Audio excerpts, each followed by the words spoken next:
పొలం, ఇల్లు, స్థలం, అపార్ట్మెంట్స్, లేఅవుట్స్, ఫామ్ హౌస్లు అమ్మాలనుకున్నా లేదా కొనాలనుకున్నా భవిష్యత్ తరాలకు ఖచ్చితమైన భరోసా భూమిపై పెట్టే మీ పెట్టుబడి. సులభ వాయిదా పద్ధతిలో ప్రాపర్టీ కొనుగోలు చేయాలనుకుంటున్నారా?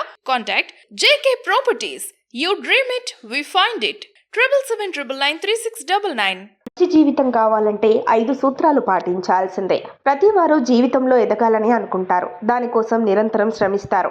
అనుకున్నది సాధించాలని తపన పడుతుంటారు.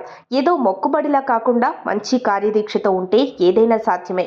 జీవితంలో మంచి ఆర్థిక స్థితికి చేరుకుంటే విలాసవంతమైన జీవితం గడిపే అవకాశం ఉంటుంది. దీనికోసం ఆచార్య చాణక్యుడు కొన్ని విషయాలు బోధించాడు. కొన్ని మార్గాలు సూచించాడు.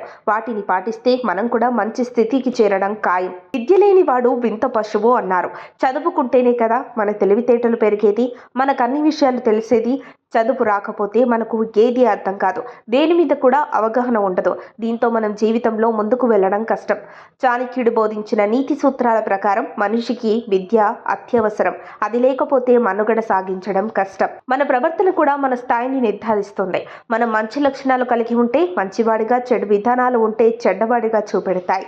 చాణక్యుడి నీతి ప్రకారం మన విధానాలే మనకు ఉన్నతమైన స్థానాన్ని కట్టబెడతాయి. అడవికి రాజుగా ఉండమని సింహానికి ఎవరు చెప్పారు? దాని ఆకారమే రాజుగా నిర్ధారిస్తుంది. దాని హుందాతనమే తన పనితీరును మెరుగుపరుస్తుంది. ప్రతి మనిషికి నీతి ఉండాలి. చేసే పనుల్లో మంచుంటే అదే నీతి. మన కీర్తిని ప్రభావితం చేసేది మన నీతి, నిజాయితీయే. నీతిగా ఉండేవాడిని అందరూ గౌరవిస్తారు.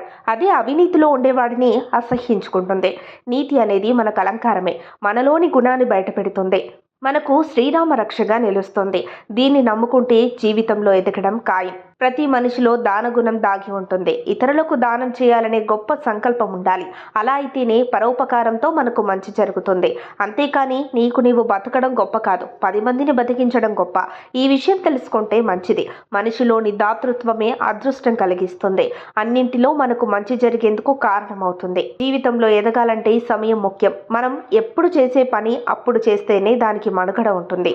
అంతేకాని ఒక్కో సమయంలో చేయాల్సిన పని మరో సమయంలో చేస్తే దానికి విలువ ఉండదు. సమయాన్ని బట్టి మన పనులు కూడా మార్చుకుంటే మంచిది. అప్పుడే మనకు మంచి ఫలితాలు వస్తాయి. సమయపాలన లేకుండా విచ్చలవిడిగా చేస్తే వాటికి విలువ ఉండదు. అవి పనికి రాకుండా పోయే ప్రమాదం ఉంటుంది. అందుకే సమయపాలన అత్యంత ఆవశ్యకమని గుర్తించాలి.